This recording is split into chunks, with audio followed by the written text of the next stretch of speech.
Hello everyone, Simon here. Welcome back to our architecture tour of Skyrim, and in this video we're going to look at Whiterun, which is the city we see in front of us. Well, the first thing I want to say is that this city looks great from every angle, almost.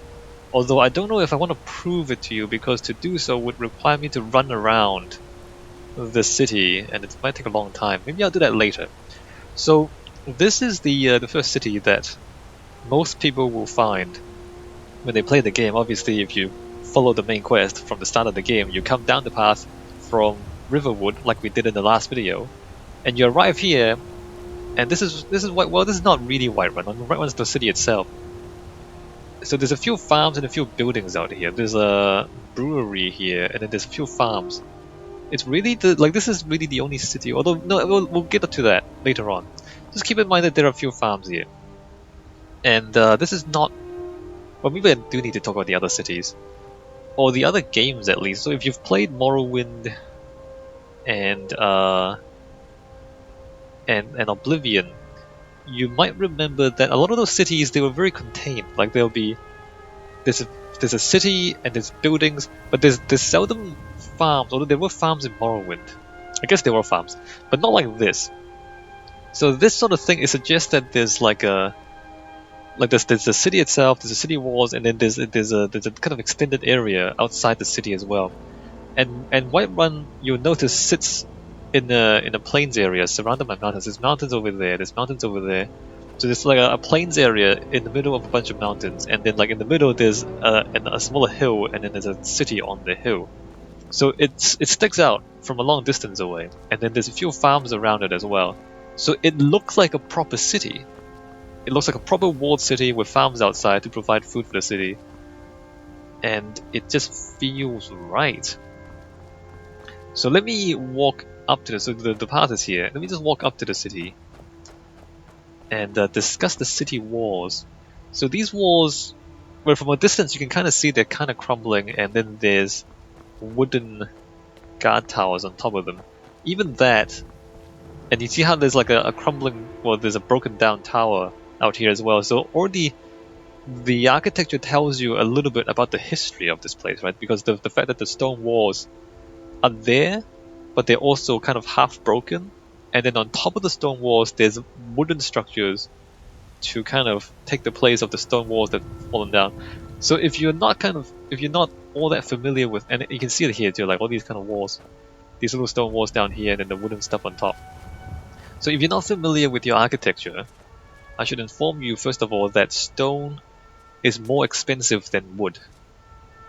Mostly because it's heavier and more difficult to cut. So let's say you need to transport the materials from somewhere else into your city. Well, because stone is heavier, it's going to be harder to transport. So it's more expensive that way. And then when you need to cut it up to put into your building, again, the stone is more difficult to cut than the wood, so it's going to take longer to build with stone than with wood. And so that's also more expensive.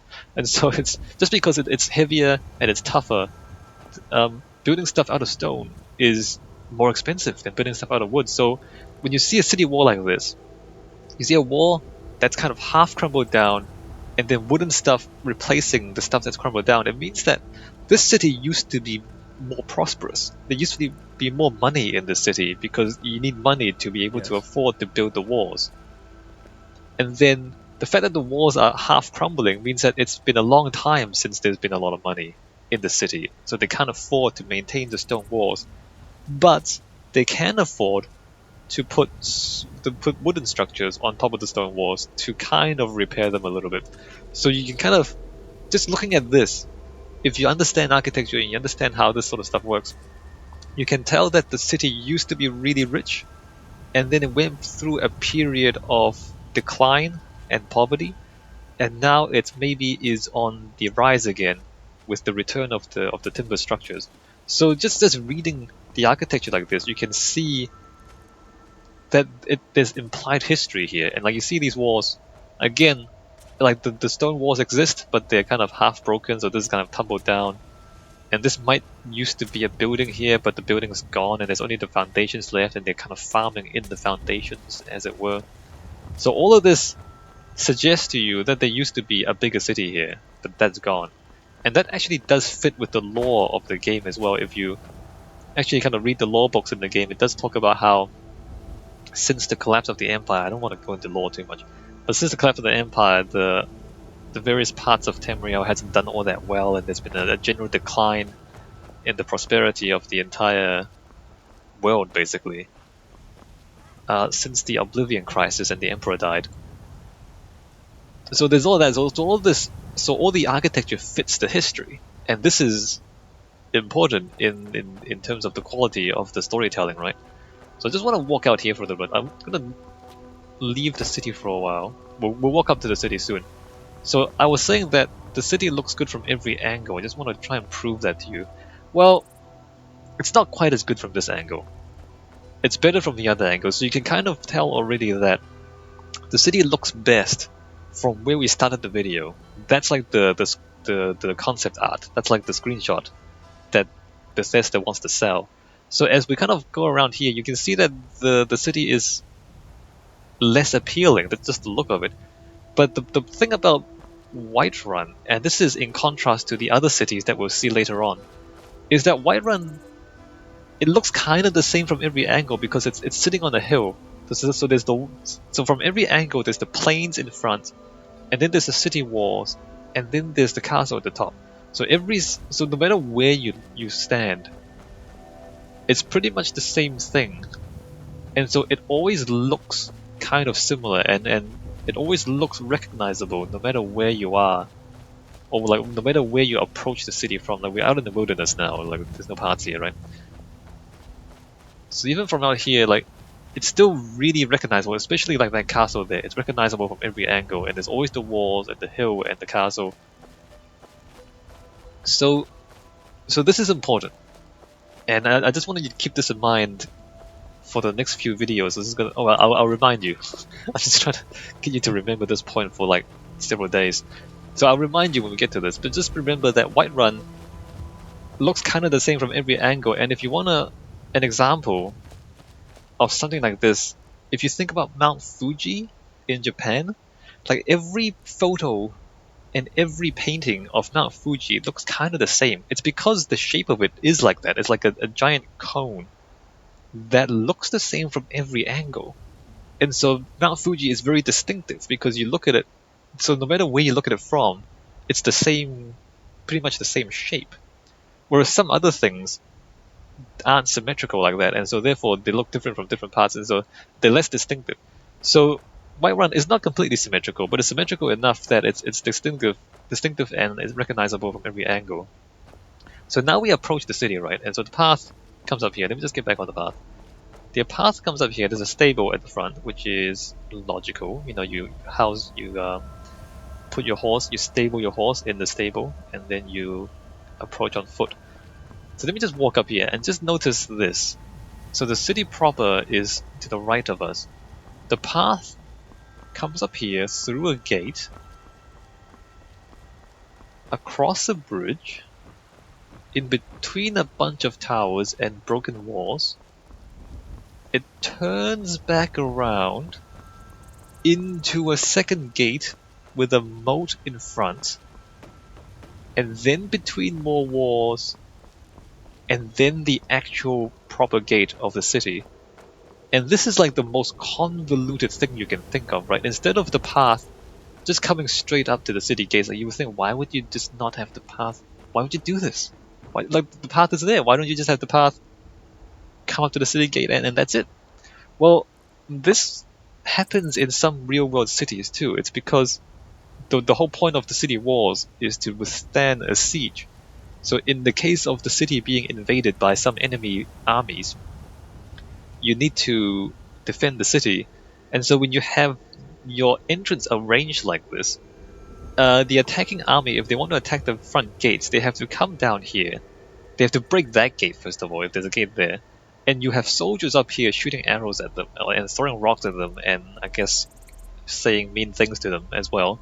And so they have to walk all the way around there, and then you have towers here, you have a wall here, so you continue to say mean things to your enemies as they come up the wall. And then oh crap, I'm stuck. And then they have to turn around and come back again between this wall and the main walls up there. As you continue to hurl arrows and rocks and mean words at your enemy, then they have to cross the moat and break down the gate before breaking down the other gate. And if you're, for example, if you have a battering ram, let's say you are laying siege, you have some siege engines, you have a battering ram, you have to push the battering ram up this path, expose your back to the enemies over here who are firing arrows at you, turn the battering ram around, and then somehow get the battering. So if that drawbridge was raised, somehow get the battering ram across this moat to ram down the gate. Like, it's almost impossible. It's almost impossible to get a battering ram up here and across the moat, and then there's like still 2 more gates to get through. So this sort of thing just makes it so much more difficult to assault a city unless you have ladders and catapults or things like that. I mean, if you're sensible, you would have catapults to break down the walls, and you have ladders, and just use the ladder on the wall there and just go through there. So that's probably the easier thing to do. But again, if you have ladders, then you're not really protected from enemies kind of throwing mean words at you from the walls. And also, see these kind of cliffs down here that makes it almost impossible to move a siege tower up here. A siege tower is a tower on wheels that you kind of put up against a wall, and there's ladders inside the tower. So the tower protects your soldiers as they climb the ladders and then get over the walls. That's a siege tower. So this sort of arrangement makes the city much more difficult to siege. And when I first played the game, I come up here and I thought, wow, this is amazing. They actually went to the trouble of making the entrance to the city realistic. And it didn't occur to me, of course, when I first played the game, that it actually is a part of the game as well, because in one part of the missions, you either have to attack the city, or like help an attack on the city, or defend the city. So the city does get sieged, and there are kind of catapults, but the catapults don't actually do anything. So you have to kind of either fight your way through the Whiterun's defenders up here and in the town, or come back out the other way and stop attackers from coming in. So there's actually a siege in the game, and therefore this actually makes sense in the game as well. So when I first played the game, I thought this was just decorative, like this amazing, elaborate defensive thing in front of the city walls is just a decorative thing that they put in because to make it more realistic. That's what I thought it was, but actually no, it's actually part of the game. And so if you play the game, you kind of see that happening, but there's no kind of siege engines there, so there's no battering rams, so that's kind of disappointing. So, like, this sort of thing, I mean, if you don't know your architecture history, or you're not a siege engineer, you might not think of this stuff. Like, why not just put a road right up to the door? It's because of war. It's because this is how you design for war. And I just find this sort of attention to detail to be really impressive. Just really impressive attention to detail, and I guess they must know. They must have an architect or somebody who's really interested in architecture and architecture history working at Bethesda to design this stuff, right? Or they must have seen something like this somehow. Anyway, I'm impressed. I'm impressed by the level of detail and the attention to detail. So before we go into Whiterun City, there is a book in the game that talks about it. Although it's kind of a gentleman, quote-unquote gentleman's guide to Whiterun, so I might just skip over the irrelevant bits. So Mikhail the Bard talks about Whiterun. Welcome, good sir, to this indispensable guide. Within these pages, I, your humble authoring guide, will describe to you the great city of Whiterun, the jewel of the north. Not really the jewel, it's the Whiterun. And then he talks about womanizing, which I'm not going to read about. Let's just stick to the architecture and avoid the womanizing. The city is located rather centrally in Skyrim, and this is well, for it is not far from anywhere. Perched high up on a rocky hill, Whiterun dominates the grassy plains that surround it. So as we saw before, so it's describing what you saw before, right? So there's grassy plains, and there's a hill, and on top of the hill is the city. So it's really visible from every direction because it's like an open plain, and then there's a hill in the middle, and the city's on top of it. High wooden walls Well, that's not right because there's stone walls now. High wooden walls protect its denizens from the wolves, mammoths, bandits, and other dangers lurking beyond. When you first enter through the city's main gate, you will find yourself in the Plains District. This is so named because it is the lowest of the city's 3 neighborhoods. And then it talks about the banded mare and womanizing, and then more womanizing. Outside the banded mare is a modest marketplace, and then more womanizing. More womanizing. Of course, there are other services to be found in the Plains District. Bellathor's general goods offers various and sundry wares for the adventurous traveler, and Arcadia's Cauldron offers more tonics and herbs one would expect from an apothecary's shop. More womanizing. Should you need your blade sharpened or your armor hammered, War Maidens offers smithing services very near the main gate. More womanizing, more womanizing. Near to the smith is Drunken Huntsman. Here some of the wealthier gentlemen gather to share both drink and rumors of the wide world. If you prefer a more distinguished class of company while you sip fine wine, you'll be well at home here. Alright. Of the Wind District, I have little to say. Most of the buildings in this second tier of the city are residences, though there is also a temple of Kinnereth and Jorvaska, the mead hall of the companions. It's interesting that he says that, because if you actually walk into the city, you'll realize that the Wind District is the upper class district. So the Plains District is the merchants and the lower class, and then the Wind District is the is the upper class. And so the fact that he has little to say kind of demonstrates that he is a commoner and he's not actually a nobleman. But then, like, there's subtext here that you might not notice until you actually walk into the city and see what it is. More womanizing. And then at last we come to the Cloud District, exclusive domain of the Jarl's castle. I have had some more womanizing.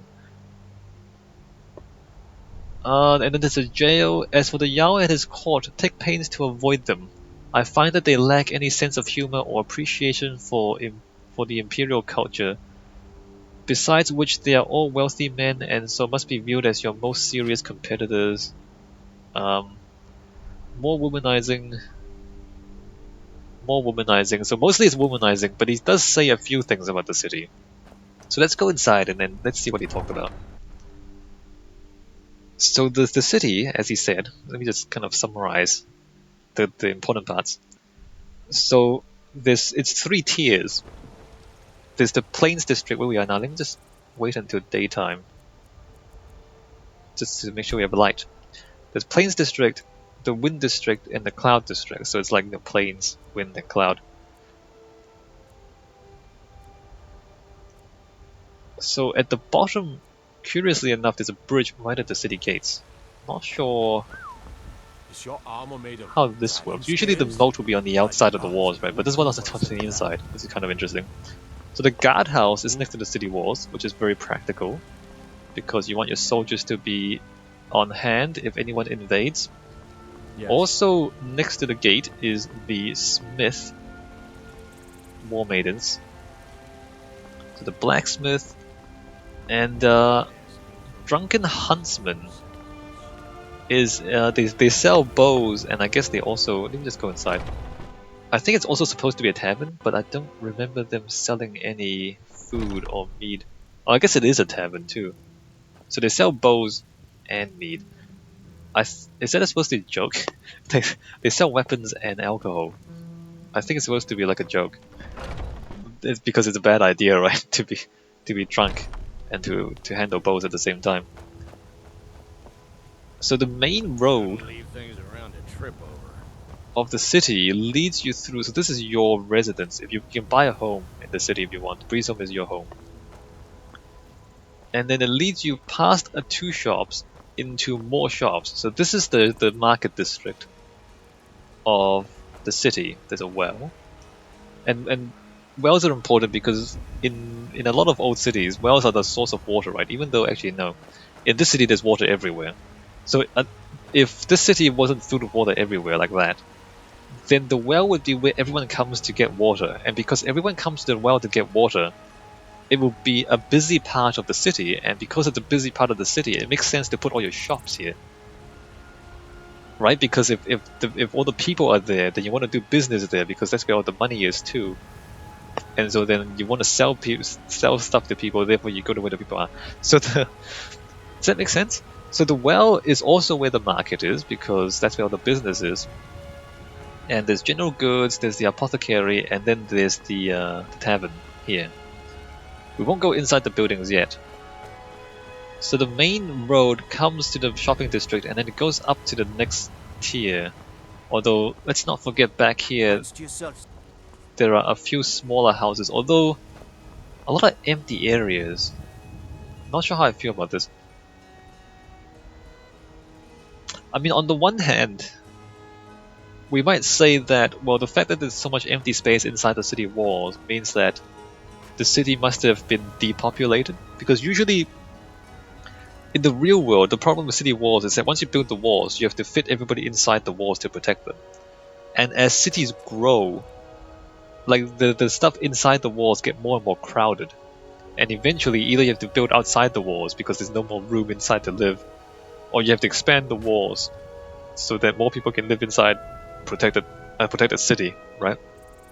And so the fact that like the inside of the walls is actually not that crowded either means that the city used to be more crowded but has become depopulated recently, or it just means that it was never a big city to begin with.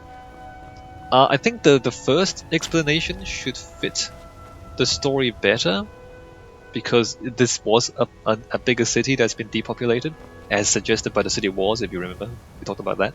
But if that's the case, then there should be like maybe old building foundations here to be seen. But we don't see any of that, so it kind of makes sense, it kind of doesn't make sense. Anyway, it's not that important.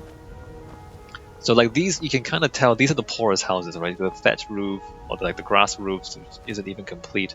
Small houses. And then the shingle roofs, which are slightly fancier, although this is still a small house, and then slightly bigger houses.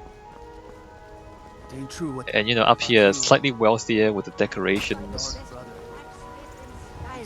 And then as we move up to the wind district, we have even fancier. Look at that! Even the shape of the shingle is changed. So those are like big shingles, big round shingles like that. That's a cheap thatched house, not sure about that one. But up here, like we have even fancier details and stone houses. Remember, stone is more expensive than wood, right? So stone houses means these are even more expensive. And the shingles are even cleaner. There's more carvings, there's more details, there's more intricate. Look at all those carvings on the buildings. So these are even more expensive and fancier buildings, but except this one. This one doesn't really have all that many carvings. And then that one isn't really fancy, and this one is this is a temple. This is a, what's it called again? Hall of the Dead, right? This is the catacombs. And then I think these are a few. Are these graves? I don't know what those are. So you can see how like there's all these kind of decorative structures, decorative stone portals and carvings and standing stones. Look at these things. So more decoration again also means more expensive. So stone is more expensive, more decoration means more expensive. And more expensive means it's more money up here, right? And this thing, purely decorative. This I believe is the Temple of Kinnereth. So this is actually a temple, although you might not be able to see that without, like it's not obvious that it's a temple. I guess it's a little bit different from the houses. So those are houses, that's a temple. And then that's your Vaska, the mead hall of the companions. I guess we need to explain this too. So the companions is like the fighters guild. It's basically a bunch of mercenaries, although they're honorable mercenaries. And Jorvaska apparently was here before Whiterun was here. So Jorvaska was here before the city was built, and so it was just like a hall on the city. And this is, you know, it's Skyrim. If you don't know already, it's Nordic. Like it takes its inspiration from the Nords, like in the real world. I mean, they call the Nords in game as well, but the Nordic people in the real world are the Scandinavians, right? The The Swedes, the Norwegians, the Finnish, and the Danish are the like the Scandinavians in our country, and so some of these buildings are vaguely Viking inspired. And like you see the shape of this, it's like an upside down ship. And this is not a trivial thing because the Vikings were quite good at shipbuilding, and so it's kind of implied that whoever built this hall took ship parts, flipped them upside down, and then used them for roofs. It's implied because look at it. It looks like a ship, so it is implied that whoever built this hall is actually a shipbuilder, and then he or she just kind of put it upside down and made the hall out of it, which is cool. I mean that's cool. It's a cool hall. So the companions are here, and you can see this is their training grounds. And there he is, he's sitting right there. He's a companion. You've been a good friend to me. That means something. Yes, friendship. And then up here, there's a special forge with a giant statue on top of it. Like, so this is important to the game's lore. I don't think I need to. You can play the game if you want to figure out what this is. So there's a giant bird. And there's a forge. So I won't talk about that. You can play the game and figure that out if you want to. Although you see the hall is not that big. Again, everything in the game is, even if you really look at it closely, it's too small. But to get around that, but actually, let me just. They might not actually get. Look how wide this is. Let me just take a moment. Look how wide this is. I'll come back to this later on. So look how wide that is. Keep that in mind, and then we go inside. And look how wide this is. It's bigger on the inside. Look at this. It's twice as wide on the inside. Crazy. Anyway, we'll come back to this because we're not going to do interiors yet. I just want to... Wow, I didn't notice that. I've never noticed that before. It's actually twice as big on the inside than on the outside. Wow. Well, I mean, that's how they get away with... Anyway, the games... Things are smaller in game because of polygon issues, and also they don't want to make everything too big. Otherwise, it takes you forever to walk from one place to another. That's not too important. Anyway, so this is the Wind District, and then up here, a remarkable amount of water. A remarkable amount of water, and then the Cloud District is the castle. And again, the staircase doesn't go straight up, right? The staircase kind of bends around a little bit, just so, again, every time there's a path in this game, it bends around a little bit to make you see the building from different angles before you actually read it, before you actually reach it.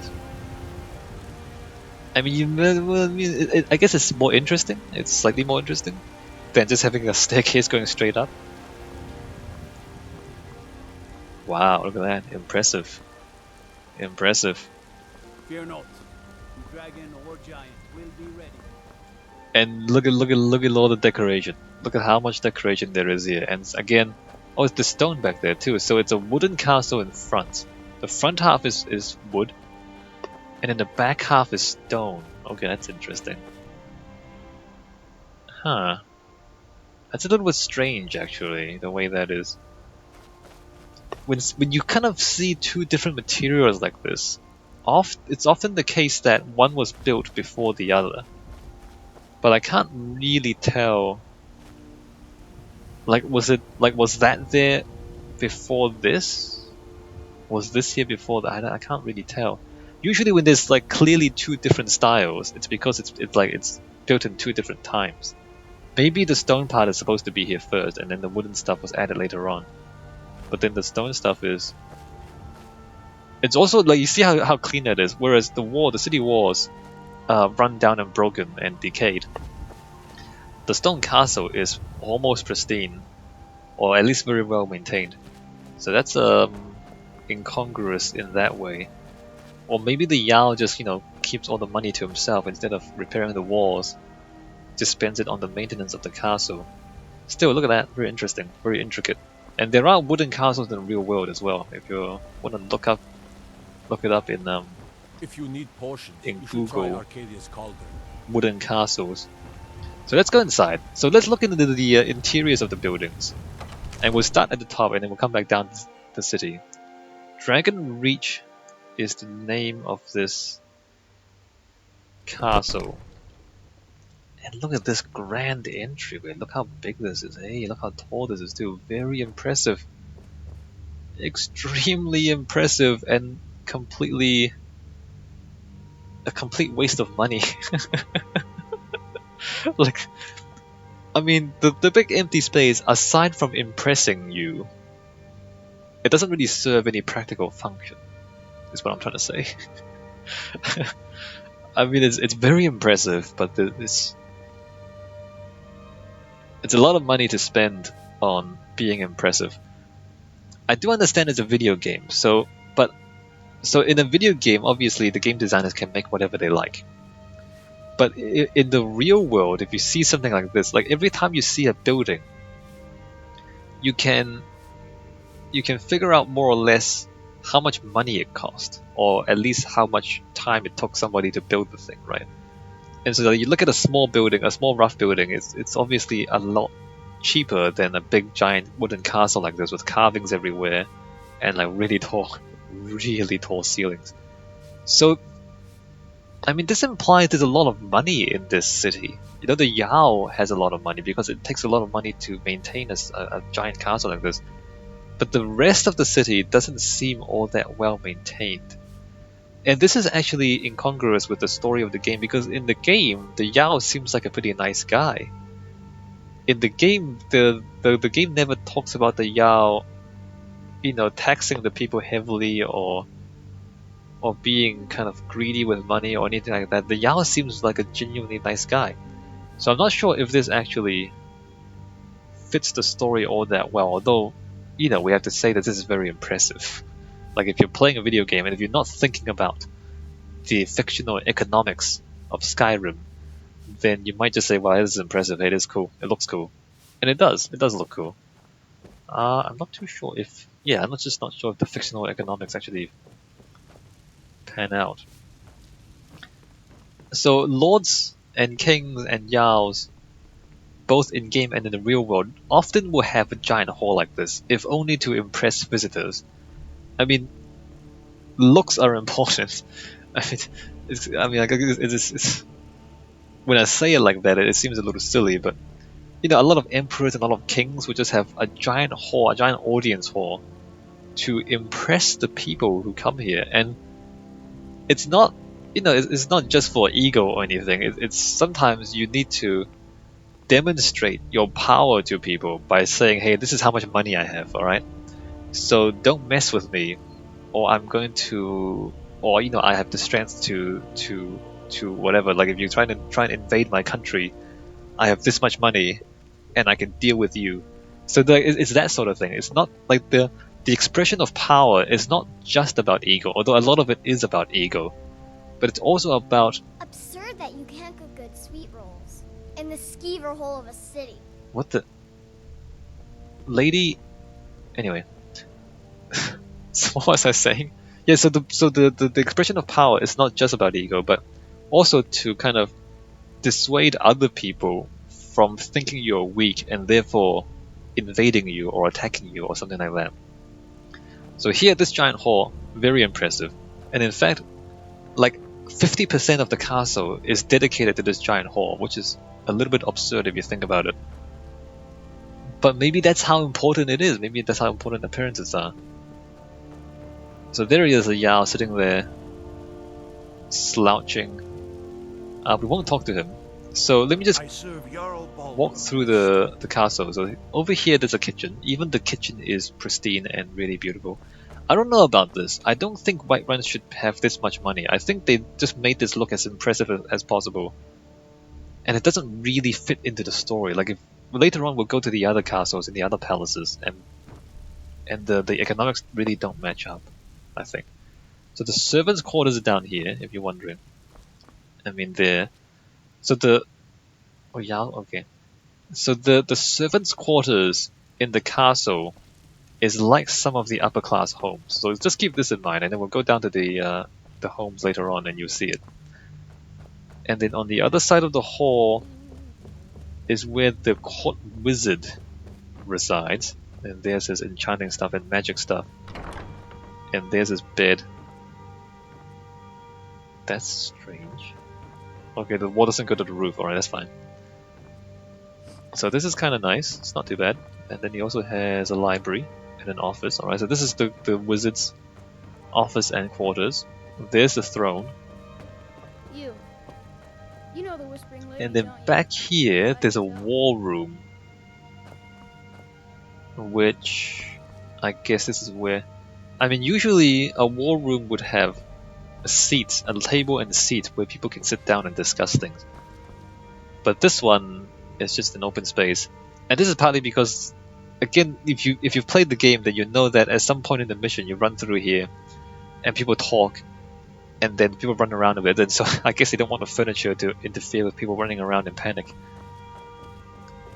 And then up here, this is nothing space. In the real world, or if this game was more highly populated, let's see how few people there are. Like in more highly populated, if the game was more highly populated, or if it was the real world, then I guess like people will have the opportunity to sit here and observe what's going on. So if they're not one of the important people who are taking part, but they kind of have an interest in what's going on, they might kind of sit up here and observe the proceedings. But we don't have that in this game because there's actually not that many people in this castle. So again, the scale is off. So the number of people in the city is actually not realistic because there's not enough people here.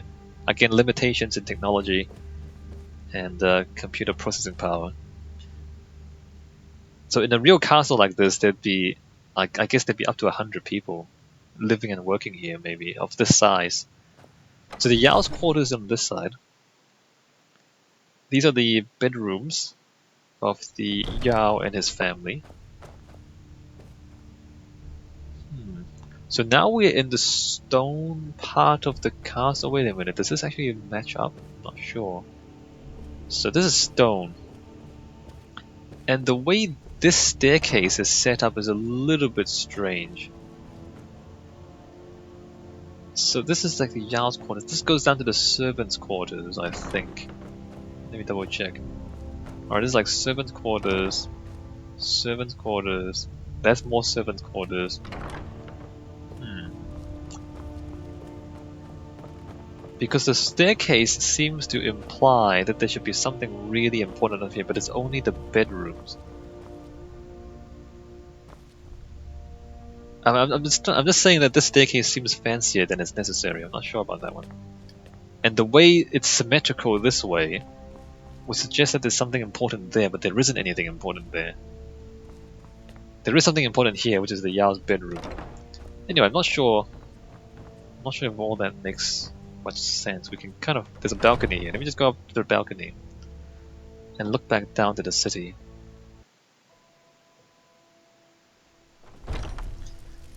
Oh, here we are. It almost seems like the castle was renovated somehow. And I did say earlier how there's a stone part back there and a wooden part back here, and it might be that the wooden part is like an addition to the stone part. Like, you know, this doesn't really make sense. The fact that the wooden part doesn't, you know, this is weird, right? There's a weird nothing space back here. So there's suggestions maybe that there was a stone castle and then there's a wooden part added onto it afterwards. But I can't quite tell what the stone castle looked like before. Like none of the things seem to line up properly, and I can't really tell where the things were. Anyway, I can't read it clearly. So there's the city of Whiterun from above, if you're interested. So there's Jorvaska, and then there's the Wind District, and then further down there's the Plains District. 3 tiers, you know, 3 layers, 3 terraces of the city. Fairly clear layout. If we look around, there's the throat of the world, the biggest mountain in the game. And there's not too much to see in the distance. We can't actually see the other cities, can we? No, they're all behind the mountains. We look the other way. Nope, can't see the other cities. So the mountains actually define the edges of the regions of the game, which I guess we'll talk about that later on. So there's distinct geographic areas in the game, and there's like mountains and rivers and cliffs that close them off. Not entirely, like there's kind of a few entrances and there's walls. The mountains are walls, I guess. So there's the Jarl's bedroom, and then there's more bedrooms on the other side. They said it's not a bedroom, it's an office, alright. So the Jarl's quarters are really fancy. Let me get back out.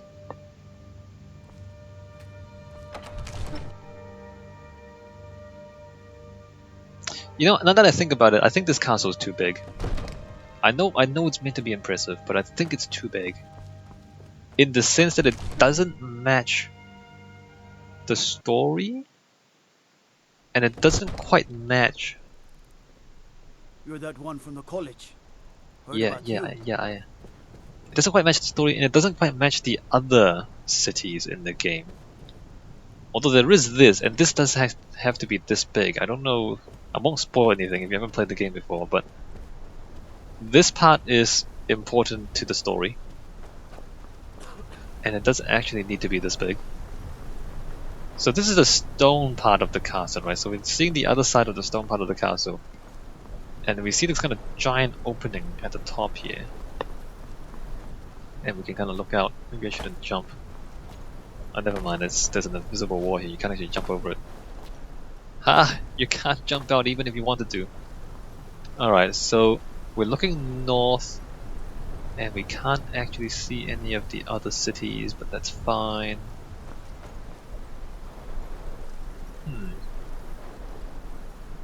Let me just think about it. I can't spoil anything, so I can't say much. So if the stone part was built before the wooden part, and the stone part had this giant thing at the top of it, then it would mean that the stone part was built purely for the purpose of this thing. Or, I mean, if you've played the game before, you know what I'm talking about. If you haven't, then you should play the game. And why have you not bought the game and played it already? It's a great game, you should do it.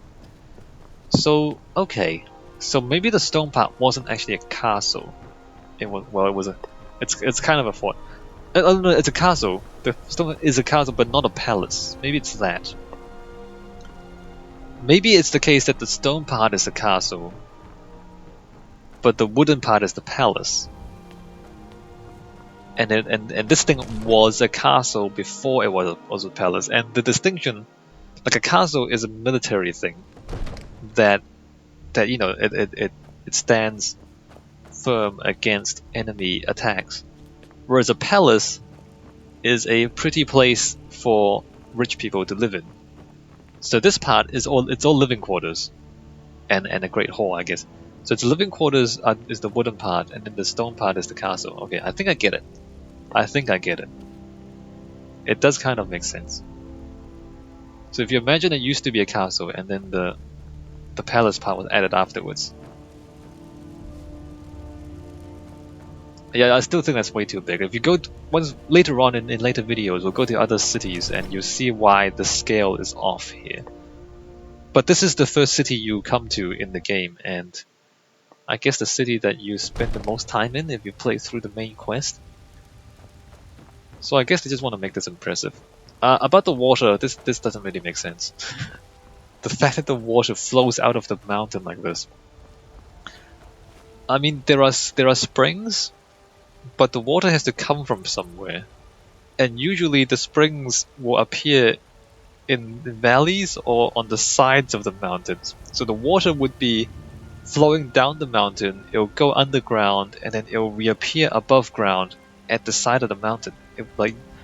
You don't find springs at the very top of the mountain because there's no, like, where does the water come from if it's at the very top? So there's water in the ground, and sometimes when the water is in the ground, it'll flow out of the ground when there's a slope and there's a side of the mountain. But at the very top, like, water doesn't flow straight up unless it's high pressure water, which maybe this is, I don't know. But this doesn't actually make sense in my opinion, because where does the water come from? If there was like a giant lake up here, But there wouldn't be a lake up here because where would the water come from anyway? Water flows downhill. Destruction magic. Just don't go burning down any buildings. Water flows downhill, and so the fact that there's water appearing at the top of the hill makes no sense. But anyway, it looks cool. It looks really cool that there's water flowing down the hill here. And of course, water is important to a city because people need to drink water. And so if somebody laid siege to a city, and you can't go outside the city walls, then if you have a source of water inside the city, then you're a lot better off than if you don't, because otherwise you'll just die of thirst. So the fact that there's water magically appearing at the top of the mountain in vast quantities, look how much water there is, where is it coming from? Fear for the boy, eh? I'm a swordman. So if you have stuff like this in your city, then you are safe in a siege, but it doesn't really make sense. Alright, let's go into Jorvaska and not pay too much attention to the water. So Jorvaska, I guess you can consider this like a second capital.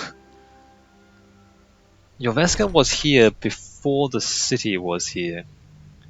And this is like the meat hall of the companions. The companions being the successors or the descendants. They're not really the descendants, the successors of the first humans who came to Skyrim, I believe.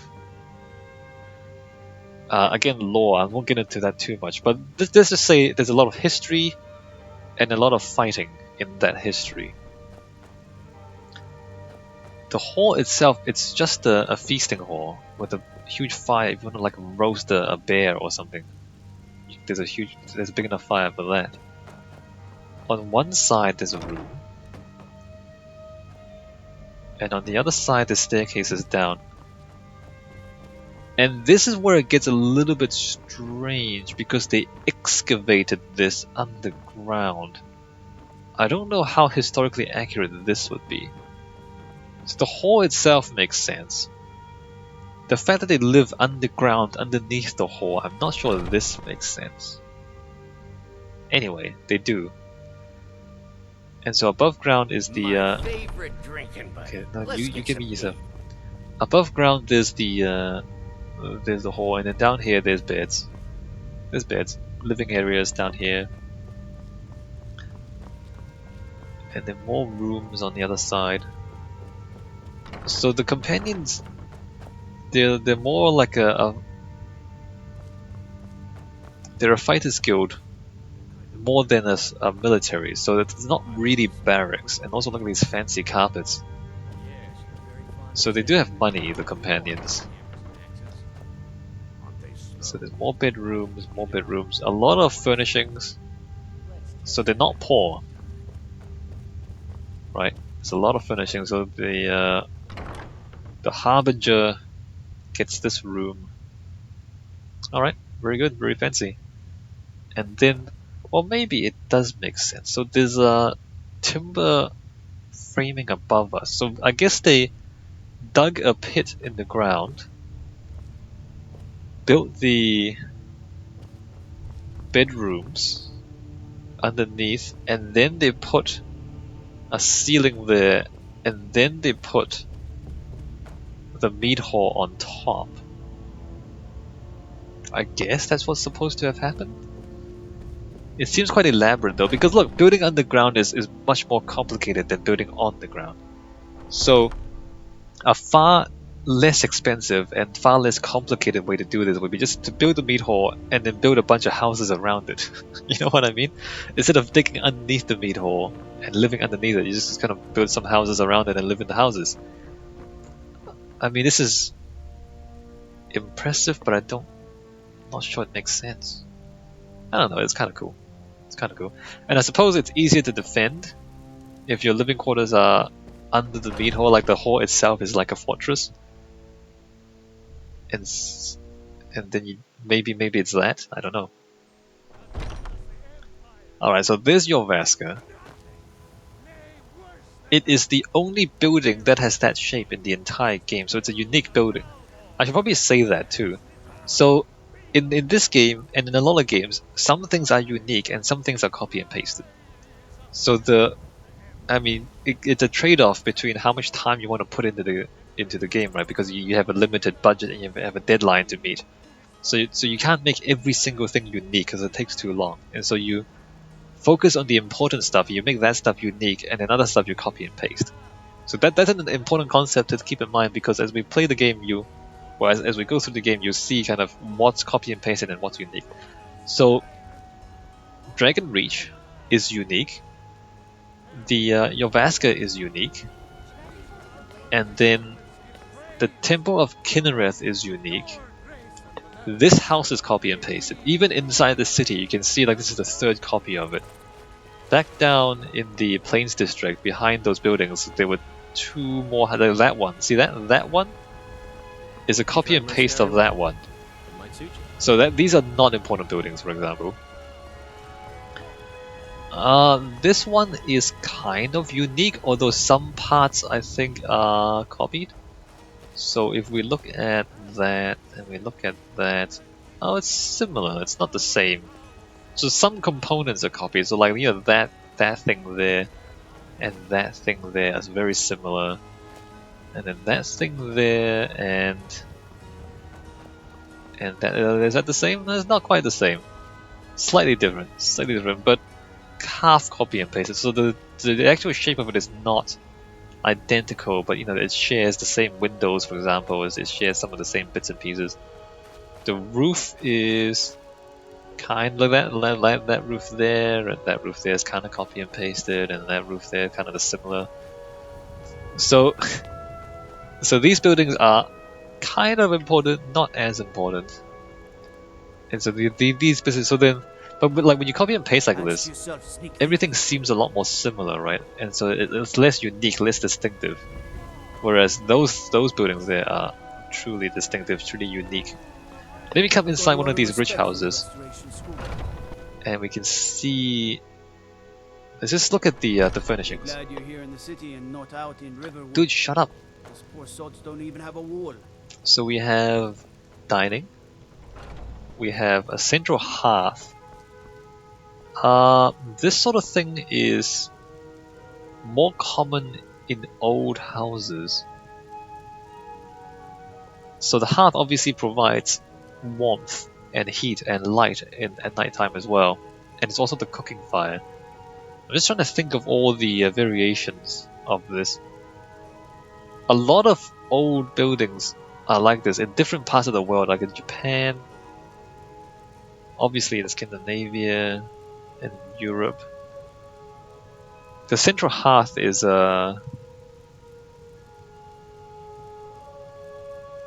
it's less.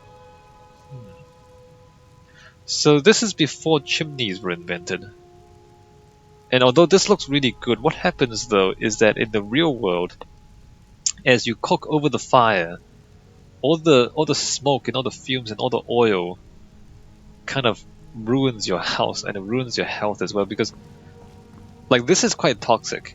Like burning a wood fire and then inhaling the combustion byproducts is actually quite harmful, and it causes cancer. So this is actually not good for your health.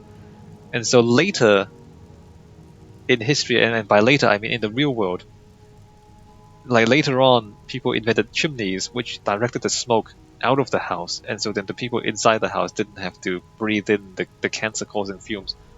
So this is primitive, is what I'm trying to say. Relatively primitive. And although it looks kind of cool, it's it's not safe because you just fall into the fire if you're not careful. And also not that good for your health to have open fires inside the house like this, and not all that well ventilated, although there is like a gap there, but it's not that well ventilated, right? So there's a bedroom here, and then there's an upper floor, and then there's more bedrooms. I'm just gonna look at this, and I'm hoping that you guys would just look at this as well. And I'm just not gonna say every single thing, but just pay attention to just how fancy the furnishings are, I guess, and the amount of furnishings, like the carpet, the wall decorations, the number of rooms, the size of the beds, the fanciness of the beds, the chairs. Just kind of look at all the furnishings. So this is the upper class. This is the wealthy houses. Just see how big this house is. It's a decent house. I mean, there's a lot of empty space. And a lot of furnishings, right? And later on we'll go down to see the poorer people. I suppose we should see the Temple of Kinnereth as well. So the Temple of Kinnereth is just a big open space. So this is unique. So the shape of this and the design of this is unique. And look, there's like painted panels on the walls too. Look how beautiful this is. Make it stop. This must have been researched. My body burns. It's difficult to believe that Looking for my husband. Bethesda would have Check the come Jarl's up with this backside. entirely on their own. I mean, they must have went to some real-world locations and kind of seen the kinds of decorations people put into their wooden buildings. Distracted today. It's nothing. I just. Anyway, it looks great. Look at this. Look at the details. It's a shame though, because in the game you don't come here very often. Like, it's this really fancy building, but there's only one quest If you don't mind me saying that the so, priestess gives to your you. husband is a damn fool. And then other than that, you Any don't moment's really gonna come in here very often. Maybe Nazim's obsession has Which is a real merit. shame, because it's a really beautiful building. Look at this. So big, so unceasing. What is there to say about it? Not too much. It's a little strange that Afraid for they're just herself. lying out in the open like this. I guess there's some sort of Now, religious now, my significance. friend, you must look on the bright side. If soldiers storm the city, there's It's good it's chance half that temple, someone half could- hospital, supposedly. Oh, you are terrible. You do know that, right? Alright, let's go back outside. Hey, look at this, this is so good. Do I need to... What should I explain? Structure, decorations... Structure is obvious, right? I mean, there's columns, there's walls, there's beams, rafters. Well, I guess if there's anything wrong, I'll point it out. If I don't say anything, it means everything is correct. Let's just put it that way. Like, if something really sticks out, it's because it's wrong. So, the fact that I don't have much to say means that everything is correct. Right, let's come down here. The Hall of the Dead. These are the catacombs where they store their dead people. So there's like a kind of a morgue. The priest of... what's his name? I forgot the name. Arche. The priest of Arche lives here, along with all the corpses. Although if we go into the catacombs seem to be full, so I don't know how they... Oh crap, there's enemies. I don't know how they store more dead people after this. I guess it's not completely full. Maybe they move the bones out after a while. So the catacombs are not very big. And there's quite a few dead people here. Mostly a cave. Not that interesting. Alright, let's go back outside. It's not that interesting, but you can see the shape of it, and I think we're supposed to be underground, although the ceiling... Oh, we're inside the hill, aren't we? Right. So we're inside the hill. I was gonna say the ceiling's a little too tall. Like, if that's the building, so half of it is underground. Let's just go back outside and see if it matches. How do I turn that off?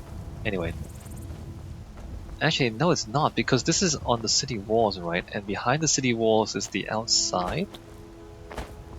Hold on, let me just go back up.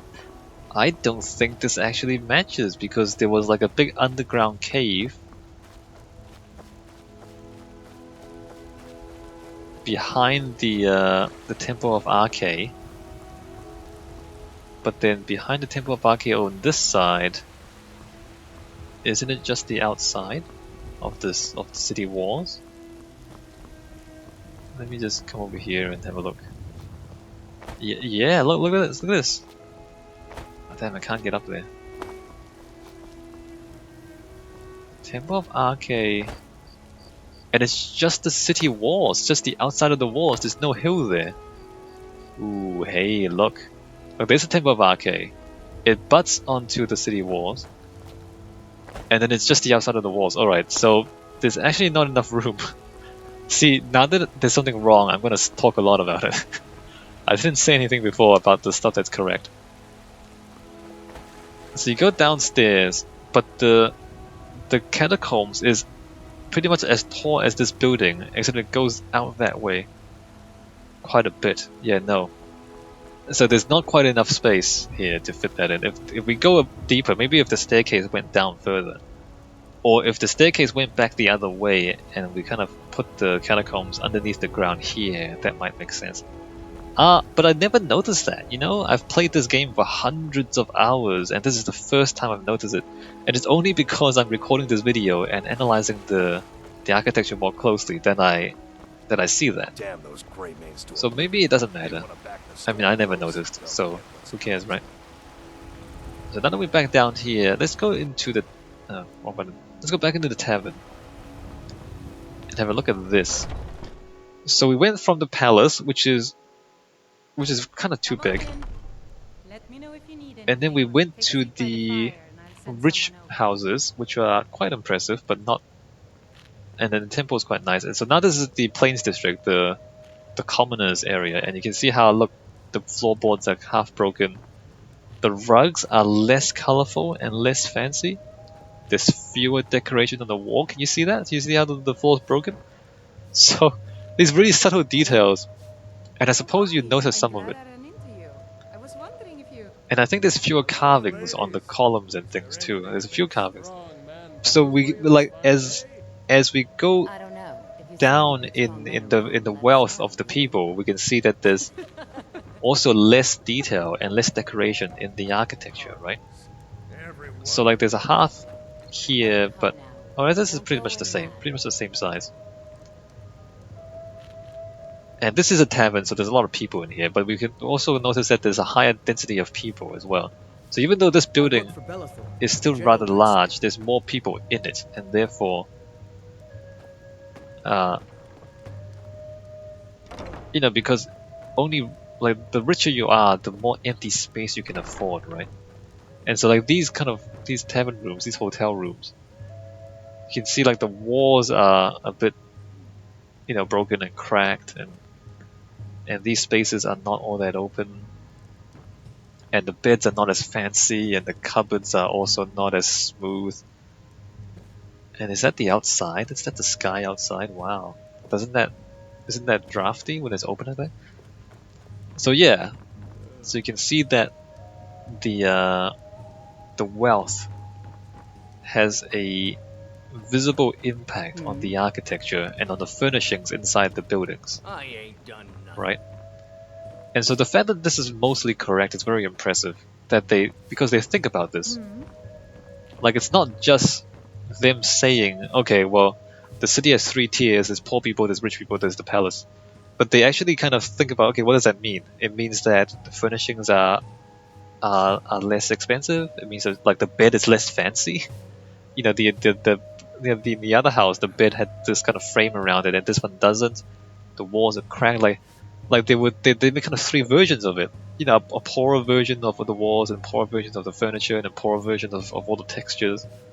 And they make sure to make everything line up and fit in properly. It's pretty good, right? Although the general architecture style is the same. So it's still the columns and beams and the tall ceilings and the same angle roofs. Yes. But it's just, you know, a cheaper materials. So a consistent style of architecture, which makes sense because you'd think, you know, they're the same people, but different levels of wealth. And let's go to the really poor houses. Trouble? If we can go inside. Let me just pick this lock. As nobody's looking. Oh, never mind, I have a key. And then like this is the poorest houses. And so the textures and the carpets and things are pretty much the same as the tavern, but it's just a smaller house with less stuff inside.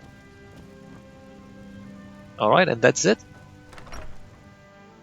So what is there to summarize? Well, this organization of the city along economic lines is something that we'll see in every other city around Skyrim. So as we go from one city to the next, we'll see more of this idea, and then all the cities are arranged in a similar way, although they have different layouts and different kind of themes to them. So the architecture here is the steep roof, which doesn't really make sense, the steep roofs, because it doesn't snow. Actually, does it snow? Maybe it does snow. The thing about roofs is that the really steep roofs are that steep because of snow, because you want the snow to run off the roof and not just sit there.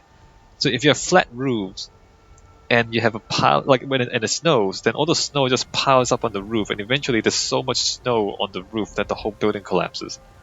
And so in order to make sure that doesn't happen, you have these steep roofs that have the snow slide off. So if it never snows, then the roofs can be less steep. Like if it's only water, if it's only rain, then the water will run off more easily than the snow, and so the roof doesn't have to be that steep. So you'll notice that in the real world, like the snowier the country, the steeper the roofs, pretty much. So, and I don't think it actually snows in Whiterun in the game. Maybe it does. Anyway, as we go into the other parts of the city, we can compare with the other parts. I mean, in the other parts of the game, we can compare with the other parts of the game. So there's economics. There's no real... Dude, shut up. Dragon or giant will be ready. There's no real theme to Whiterun, except Dragon Reach. That's a unique castle, Jorvaska, and the crumbling walls suggest something about the history. I think that's about it. I don't think there's too much else to say. Let's call Whiterun the default city. It's the one that you're supposed to see first. And so this is like the default city, and then as we analyze the other cities, we can compare those with Whiterun and see how they're different. And in seeing how they're different, we can kind of understand more about their particular, society and economics and history and all that kind of stuff. Let me leave that there. And in the next video, we go to Solitude. And I'll see you there in the next video.